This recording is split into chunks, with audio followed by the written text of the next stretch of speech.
Yeah. One of the potentially problematic lines tells of Christ descending to hell. Tell us about that, Nate. Yeah, so that's a hot topic right there. And I think the reason it is so debated is because, the creed is older, but then you fast forward about 500 or 1,000 years and people start to use the creed to say things it doesn't say.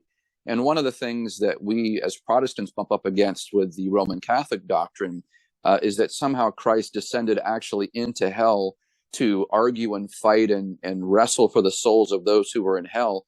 There's no biblical proof that Jesus ever did that, and it actually goes against what we understand the gospel to mean, that Jesus Christ, when he said on the cross, "It is finished," that there's no Mm. need to go and then do something else for somebody else anywhere. So we would argue on a doctrinal stance that Jesus did not do that.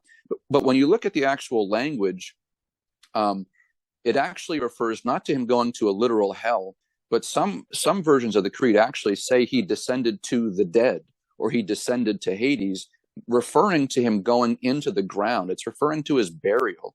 So it's a figurative way to say he died, went into the ground, into the depths of the earth, into Hades, into hell, and then rose again the third day. So it's actually not as controversial as we think it is if we really understand the point, the meaning of that phrase.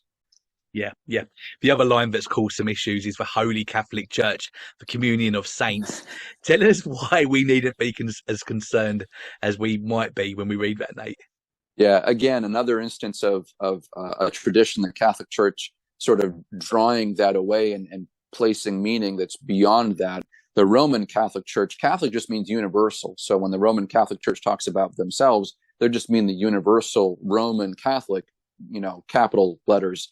But Catholic, again, just means universal. So when the treatise is talking about a reference to the Holy Catholic Church, the communion of the saints, it's referring to all believers everywhere for all time, the universal Catholic Church. So it's just a statement of all believers everywhere for all time, that we believe that there is a bride of Christ, a communion of believers that Jesus gave his life for. And so, again, not as controversial as we might think it is. Yeah. Yeah,